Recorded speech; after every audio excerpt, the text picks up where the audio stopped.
Hi, welcome everybody. I'm Claire Graves, President of the Webby Awards, and I want to say welcome. We're so pleased to have you join us here today. We're extremely proud to have launched the Anthem Awards this year, and I wanted to give you a little background on why we did it before I introduce you to Jessica Lauretti, who, as Managing Director, is leading the charge on the awards. Over the last decade or so, we've started to really notice how important social impact has become. It's now integral to more and more of us and how we live our lives, showing up in what we buy, what we watch, what we listen to, who we follow, and where we work. And of course, one of the most important places for people to organise and promote their cause is the internet. And because of this, we've seen a huge increase in digital social impact work participating in the Webbys. And we've also made it part of our mission to uplift and honour this work in a focused way. But the Webbys is a digital award, and much of this work is happening offline. People are organising marches like the Women's March that took place the weekend before last. They're creating artworks like the amazing Black Lives Matter sculptures that have just gone up in Union Square in New York City. And they're organising food banks and community fridges to help feed people in their neighbourhoods. We believe all of this work should be recognised. The Anthem Awards is possibly the most important venture we have created to date, because we truly believe that by honouring the people, teams and organisations striving to make the world a better place, we can amplify their voices and spark global change. So with that, I'm so excited to introduce Jessica Lauretti, who has been doing this work her whole career and has come on board to lead the Anthem Awards. She's here today to answer all of your questions about participating in our inaugural year. Over to you, Jessica. Thank you so much, Claire, and thank you so much to everyone out there who is joining us. I hope that there are folks from around the world. I'm based in New York City, but I hope we have folks on the East Coast, West Coast, and Europe and around the world. So let's get started. Welcome to an introduction to the Anthem Awards. We hosted one of these sessions earlier in the summer, but we have had so much enthusiasm about this inaugural season and so much support and excitement around everything, and received so many questions that we have decided to host a second one to review all of the information about the award, answer all of your questions. So if you have questions, you can add those to the chat, and our producer, Emma, will be fielding all of those questions and will share those with me at the end of the session. So I'm going to start by just going over what we're going to cover in this session. We'll start by talking about the Anthem Awards, what it is, why we're doing this. I will cover and go through the entry process, which I know a lot of folks have a lot of different questions about. I'll break that down in hopefully a simple way that's very understandable. We will review the benefits of entering into the inaugural season. We'll talk about our partners as well as the judging process and some of our judges. And then at the end, I'll review some of our upcoming events to look forward to, and then we'll have some time for some audience Q&A, as I mentioned. So again, if you have questions, put those in the chat, and we will, at any point throughout the session, questions that come up, and we will get to all of those at the end. So to start off, just to introduce what we're doing here, the Anthem Awards, as Claire had mentioned, is brought to you by the Webbys Award Group, and it is a brand new award platform that is really meant to honor purpose and mission-driven work that's coming from people, companies, and organizations around the world. Kind of piggybacking on a lot of what Claire was saying, I think really now is the time for a dedicated platform and award like this. Not only has the advertising industry and the internet and the digital space seen such an uptick in this work, I think it's really a moment of time of reflection where we have seen social good and social impact reach a real critical mass, and a moment where it has become a big part of our mainstream culture, part of the cultural zeitgeist that dominates much of what we do and where we go and how we interact with one another, which is an exciting time for folks who have worked in this space for a long time to really get some of the credit that and see some of the progress of the work that they have been doing, in many cases for a lifetime, if not 20 years, a decade or so on and so forth. So to me, it's really exciting as someone who's built my career in this space and to really see this dedicated platform. And I really think now is the time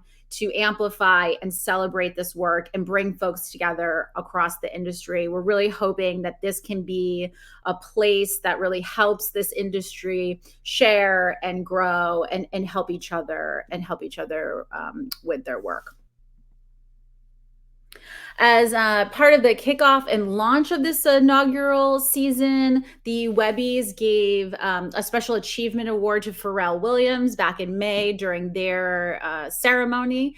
And Pharrell has a lifetime of professional career history working in philanthropy. He has two main organizations that he founded and works with. One is called Yellow, which is around STEM education for underrepresented communities. His other project is called Black Ambition, which is around entrepreneurship for Black and Latinx communities. So we appreciate and thank him for all of the work that he has done. His 5-word speech at the Webbys ceremony was "Make Juneteenth a paid holiday," which actually just afterwards, President Biden did make a federal holiday. So it's been incredible to see that progress in that time. So talking about the award itself, and want to cover the development process and how the team sort of thought about building this award from the ground up. To start with, about a year ago now, the full Webbys team had been meeting with industry leaders from the nonprofit and foundation sector. So with folks like Ad Council, GLAAD, NRDC, NAACP, and many others to really get insight and to get their input and feedback and perspectives on what would be the best way to think about this award and develop and shape the categories and how to structure things. One thing that I want to point out, and what I think is really, some of the thing that's most interesting and exciting for me, is that, a lot of other award properties do have, 1 or 2 awards that are geared towards mission and driven work and for purpose works, the social impact award that's part of a larger thing. This is really a new platform that is solely dedicated to this work. So want to make sure that that's really clear, that this is a different platform. It's a different award, and all of the categories are solely focused on purpose and mission driven work. And that really there is an incredibly robust and thorough set of categories, and really makes it the most comprehensive award of its kind. So thinking through entering the Anthem Awards, talking a little bit about how it's structured and who is eligible to enter. First, I want to mention just high level that this award is open to all kinds of purpose and mission-driven work. So that means it is open to individuals as well as for-profit, as well as nonprofit organizations. It is also open to both online and offline work. So that could be anything from a digital campaign to a rally. And then also want to highlight that it is both open to internal programs as well as external facing campaigns. So that could be anything from, internal work that some corporate social responsibility teams may be doing around hiring and recruiting practices, volunteer programs, fundraising programs for employees, or it could be external facing programs, anything again from an awareness campaign, a fundraising campaign, a new product or service, kind of across the gamut of this work. The way that the award is organized on a hierarchical level is across 7 core causes.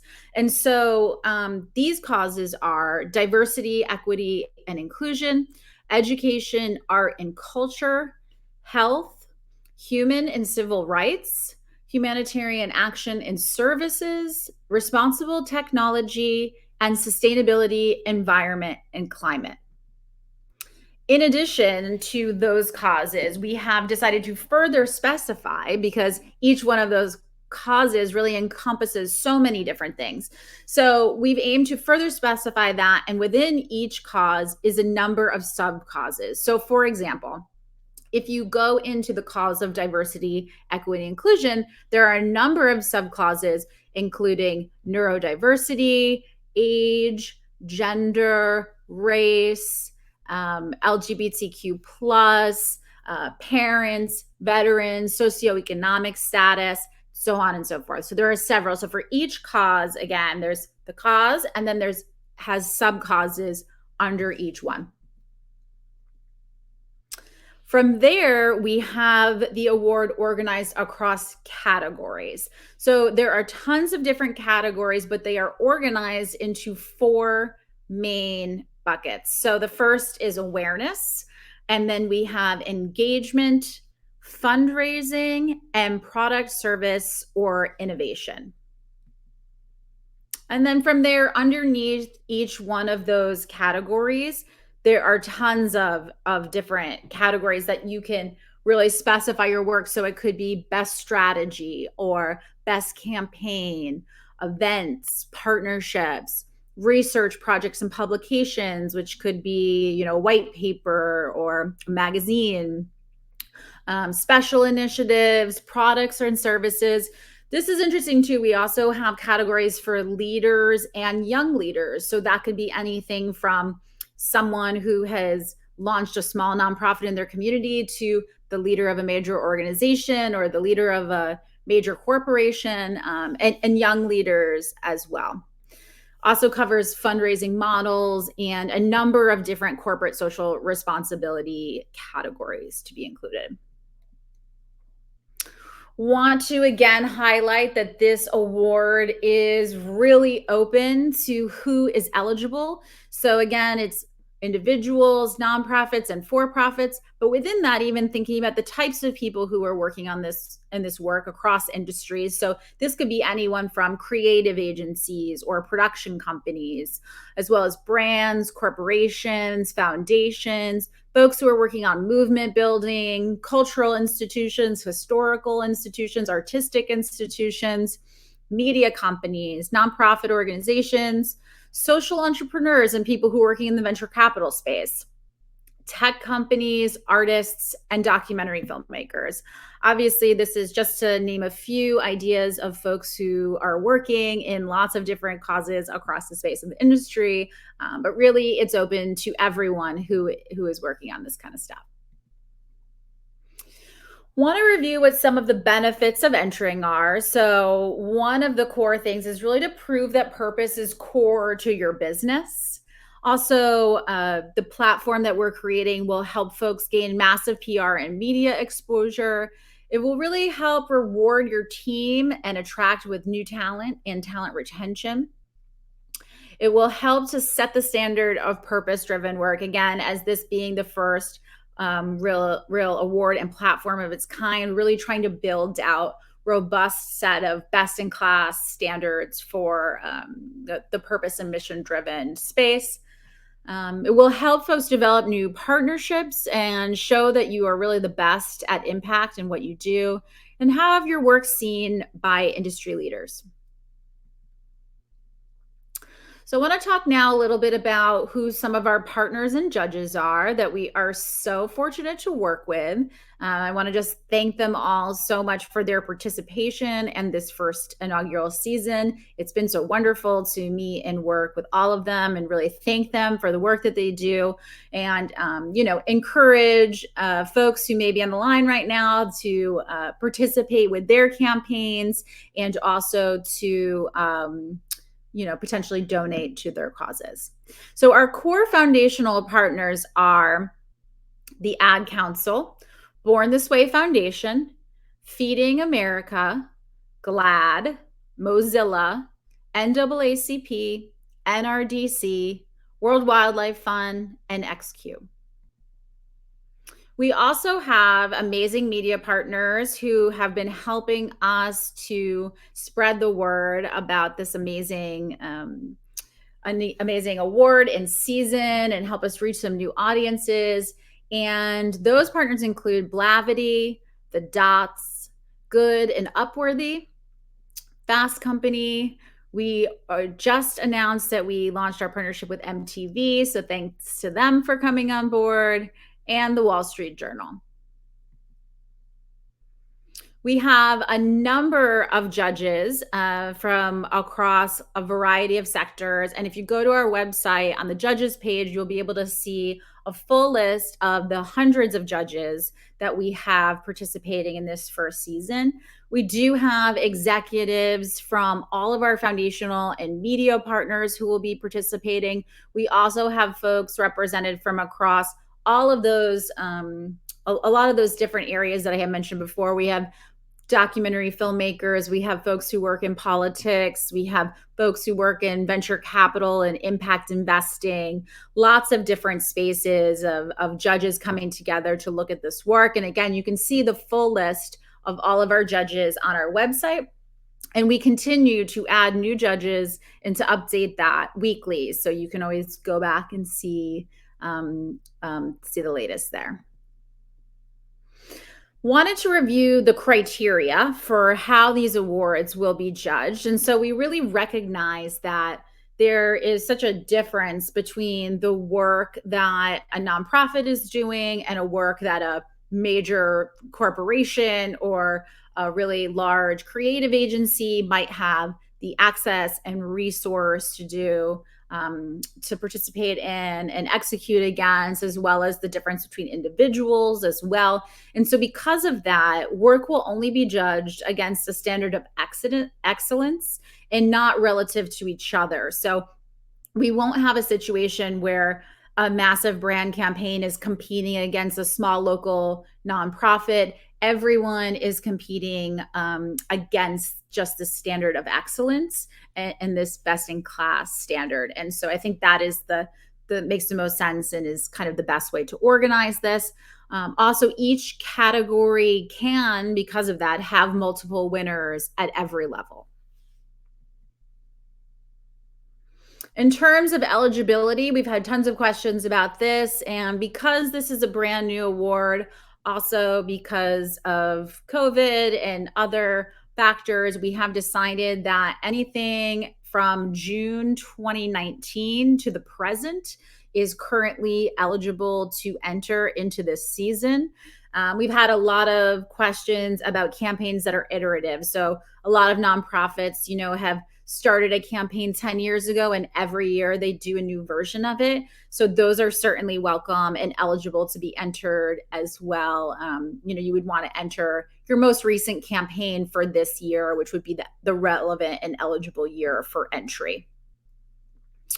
Walking through a few key dates that are important to share with everyone. We have just gone past our final entry deadline, which was about 2 weeks ago now. And we just have had so much excitement and so many people reaching out to us. So we have decided to extend the entry deadline for a few more weeks and give some people some more time to get their entries in. And so the extended entry deadline is now November 5th, which is, I believe, in 4 weeks on Friday. And then after that, what happens next is the judging period. And that will take place from November after the extended entry deadline through January. And then the winners will be announced in February, late February, likely of 2022. And we will have a ceremony at that time. We're currently looking at end of February, beginning of March. Wanted to share a couple upcoming events. So for those of you who are in New York or who work in the advertising industry, we will be hosting an event at Advertising Week next week on October 20th, which is at 11:30 a.m. Eastern Time. The panel is called Anthemic Brands and is a conversation with chief diversity officers from Code and Theory and also the Ad Council, and is about how brands can respond to this new era of corporate responsibility and thinking about how they can respond both internally as well as externally. when things are happening in the world, which they do every day, and can really put equity and inclusion and sustainability and all of these things into the core of what they're doing, and build it into their business day to day. So if you're in New York, or you're in the advertising industry, or you're interested in that, please join us for that event. You can go to Advertising Week's website to get all the information and view that. Also wanted to share with everyone that we have been creating a number of resources on our website. We call these the Anthem Series, and we've created 4 so far. One is to honor brands who are doing this work. One is to honor artists. Another is around documentary filmmakers. And the last is leaders. And so each week we post one example of a best-in-class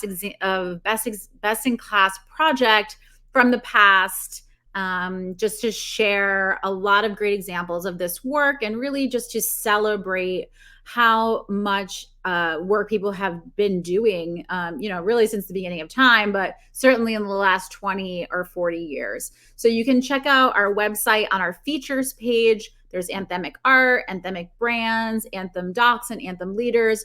And we will be updating these usually about once a week. We update these with new projects that you can check out. But it becomes a great resource, becomes a sort of master list of wonderful projects to look for examples and, inspiration.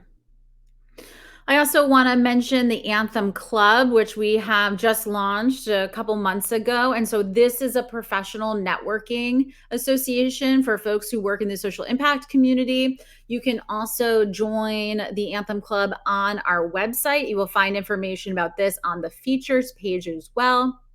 And so this is really meant to bring folks together, again, across industries. I really want to think about broadening the concept of the social impact community is much larger than folks who work in nonprofits. It also includes journalists, filmmakers, artists, and we need everyone's voices to come together to do this work and create the progress that we need. So please join the Anthem Club. We profile new folks and their work about every week. We post these profiles across all of our channels, and there will be more structured professional networking experiences and opportunities in the future. We held one event in September, and we will have more events upcoming, all of which you can find more information on our website. So just to follow up on that, the best way to get information about the Anthem Awards and to stay up to speed is to sign up for our email newsletter, which you can do on our homepage at anthemawards.com. Also, follow us on our social channels, where you'll find all the information that you need, and information about events, all of our editorial and content series, profiles on our judges, profiles on our Anthem Club members, and all of that content will be both on our social channels as well as our website. So I encourage you to check out those spaces. And just to wrap, I want to say that, call for entries are now open. Again, they are open to people, companies, organizations worldwide. The fees for nonprofit organizations are significantly reduced. And our extended entry deadline, again, is November 5th, and you can enter now at anthemawards.com. So please do so when you have a chance. Okay, so now I'm going to go through, we've pulled from our customer service team a couple of the most frequently asked questions that we get from folks. So I'm going to review these. There's, I think 3, to start. And then if you have any questions from the audience, please, you can add those to the chat now. So the first most frequently asked question that we get is around, how do you enter there's a place when you enter for-profit or nonprofit status, and then how do you choose that? So the profit status is connected to the entrant and not the entry, which means to say, who is the person who is entering the award, and who is the person who is hoping to get recognition for the work. Sometimes in a variety of circumstances, this can be different people, so it can get a little confusing for folks. So just want to make sure it's super clear that if you are a for-profit company and if you have worked on a nonprofit project, you would still apply as a for-profit entrant. And that's because you are the one who is entering the award and you are the one who is hoping to get the recognition for the work. If you are entering on behalf of a nonprofit organization, for example, which sometimes happens, and you're hoping that the nonprofit will get the recognition for the work, then you can apply as a nonprofit. But in most scenarios, you have a service provider or a creative agency, something kind of like that, that is a for-profit company that did work for a nonprofit and should enter as a for-profit entrant. So I hope that that is clear. And if you have any further questions about your status, you can reach out to our customer service team and we are happy to talk through that with you. The next category that we get the most questions about is, the next question we get most categories, the next question we get the most about is categories. And how do you select which category is the right category for your project? So I want to start by just going back to the way I was describing it earlier. So the first thing that you're going to select is a cause. So the cause, again, is everything from diversity, equity, and inclusion to sustainability, environment and climate, health, human and civil rights, et cetera. There's 7 core causes. So that's the first thing that you choose, is which cause is your work really focused on. From there is a sub-cause. So again, if you go into diversity, equity, inclusion, you might choose race, gender, age, parents, veterans, et cetera, all of the different sub-causes. So you'll choose one of those. Then from there are 4 types of categories. And so again, that is awareness, engagement, fundraising, product, service, or innovation. And then from there are the actual categories, which are best strategy, best campaign, best partnership, things like that. So there's really 4 things to choose in terms of your category. So again, it is cause, sub-cause, category type, and then the actual category. So again, hope that clears things up. And if you have questions about that, please reach out to our customer service team. We're happy to walk through. I know that there are lots of scenarios that, maybe it would be this or maybe it would be that, and we're happy to make those recommendations for you. Also want to note that there is the opportunity during the judging process where if judges are looking at something and say, I think this actually would be much more suited for this other category, there's an opportunity for judges to make that recommendation. And so, there is an opportunity for that to change in the future if something is not quite right. So don't stress, and please reach out to us with questions. Okay, let's see. What other questions? I think there was one other. Give me one second here. Okay, and then let's see in the chat. Audience Q&A.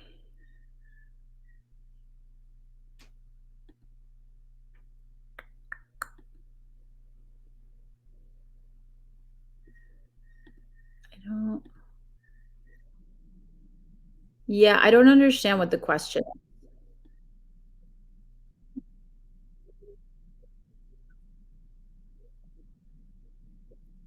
Okay, I see. All right. So the question is, if I'm just starting off a project, should I enter it now or should I wait?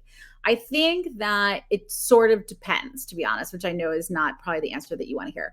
But it sort of depends at how far along in the process you are. If you are mostly done with a project and you have some type of work product to show for it, I think it's certainly worth applying for. If you are just starting with an idea or a concept, you're probably not quite there yet. So it really just depends at where you are in the process. But I know a number of people who have entered have stuff that is, it's in process, or they're working on it. They're continuing to develop. Again, a lot of programs are iterative. They, happen every year, or they change or evolve over time. And so that's certainly fine to have things that are like that. And again, it really, I think, just depends on where you are in the process of your project.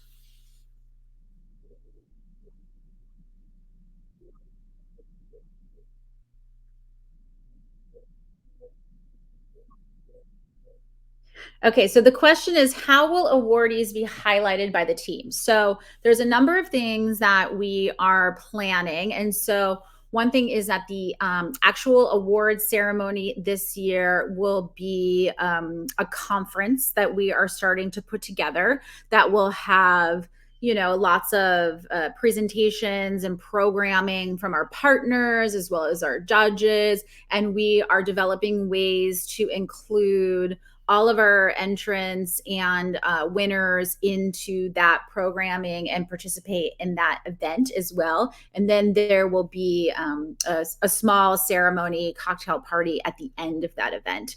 So there will be a ceremony and conference event that happens at the end of February or the beginning of March.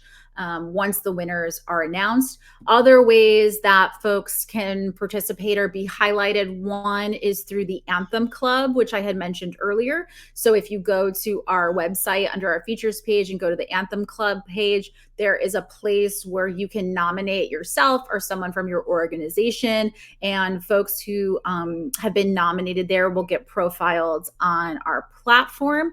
And then also we are developing other ways to create resources and structure networking events for all of our entries and awardees in the coming months. So really that's kind of like, we're still, building everything as it's our first year. So just always the best thing to do is to follow our newsletter and socials and stuff. And as we are developing new ways for folks to get together and organize and network, we will be sharing that with the larger community.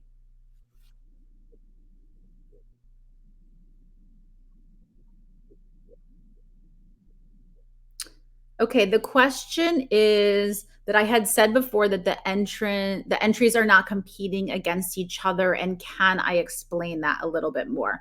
So basically, what I mean is that it's not as if a campaign from a major corporation and a campaign from a small local nonprofit is going head to head saying, is this one better than this one, right? It's not like a binary either or situation.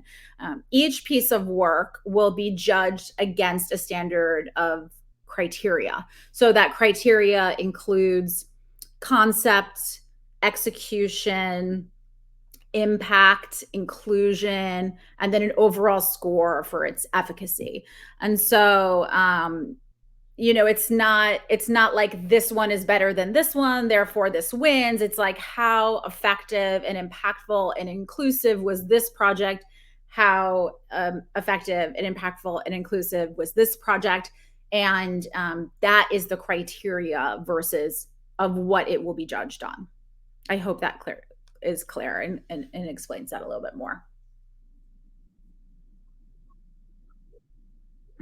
So our producer Emma is talking to me in the back end and telling me the questions, which is why you're having a little bit of a gap there. So FYI. Oh, that's so nice. I'm not going to repeat that.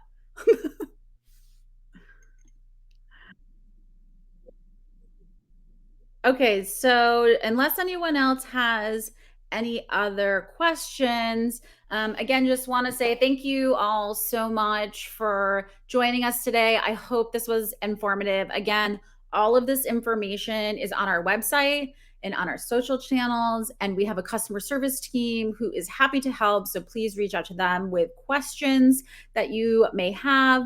And we just really hope that and encourage everyone to participate and in this inaugural season, enter their work. We want to see everything that everyone is doing, and we want to share resources and share best practices and really work to bring this community together across causes, across industries, and hope that we can do so in an effort to really impact change and create progress in our communities.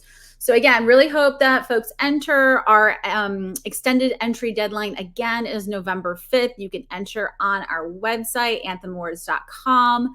This video will be available after this presentation, probably later today or tomorrow. So if you want to go back and listen to anything, you are certainly welcome to.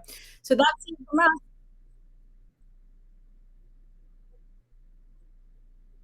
Okay, so it sounds like there are more questions coming in, and that we will answer those questions through the chat function. So you can look out for us there. And just thank you again. Thanks all so much, and hope to talk to you soon.